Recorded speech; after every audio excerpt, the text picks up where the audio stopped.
এতক্ষণ আমরা আমাদের যশস্বী প্রধানমন্ত্রী নরেন্দ্র মোদীজি কাছ থেকে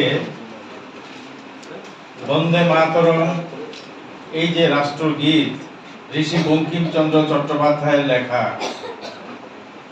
সেই রাষ্ট্রগীতের মর্মার্থ অতীব সুন্দরভাবে তিনি আমাদের সকলের সামনে তুলে ধরেছেন। বন্দে মাতরম ঋষি বঙ্কিমচন্দ্রের রচিত,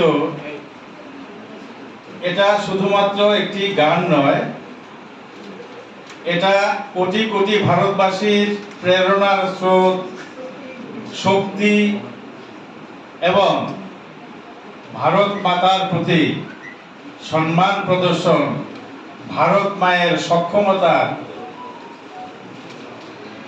প্রকাশ করে। বন্দে মাতরম মানে মাতৃভূমিকে বন্দনা করা, মাকে বন্দনা করা। এই দুটো শব্দ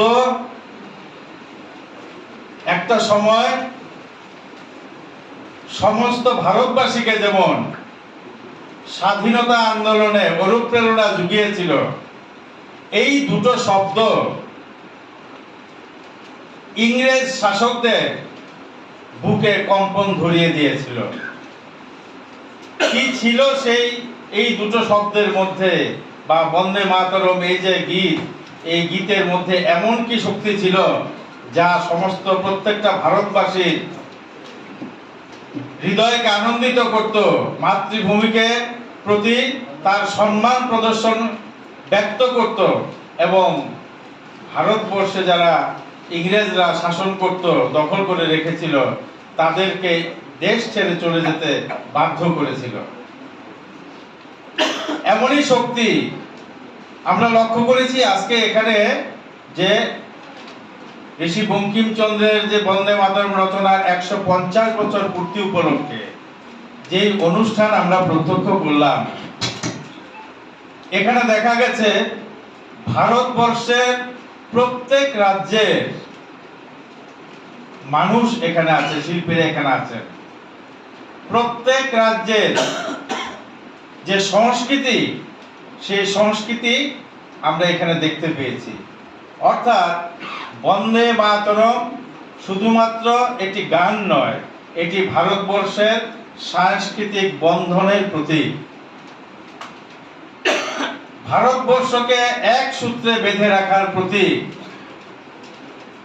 জাতি, ধর্ম, বর্ণ নির্বিশেষে ভারত মায়ের প্রতি শ্রদ্ধাশীল হতে অনুপ্রেরণা যোগায় এই বন্দে মাতরম শব্দ। দুর্ভাগ্যজনকভাবে মোদিজি এখানে প্রকাশ করেছেন, বলেছেন এটা ভারতবাসী মাত্রই দুর্ভাগ্যজনক, আমাদের কাছে দুঃখে, যে এই বন্দে মাতরমের যে পুরো গানটা, সেই গানটা পর্যন্ত একটা সময়ে আমাদের গাইতে দেওয়া হয়নি। দেশকে খণ্ড বিখণ্ড করার যে শত্রু চক্রান্ত যারা করেছিল সেই সময়ে, তারা কিন্তু আজকের দিনেও সক্রিয়।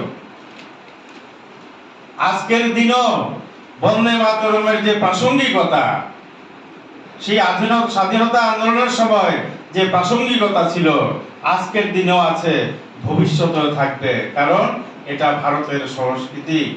পৃথিবীতে একমাত্র দেশ ভারতবর্ষ যাকে এই রাষ্ট্রের প্রত্যেকটা নাগরিক মা হিসেবে বন্দনা করে, মা হিসেবে জানে, মা হিসেবে শ্রদ্ধা করে।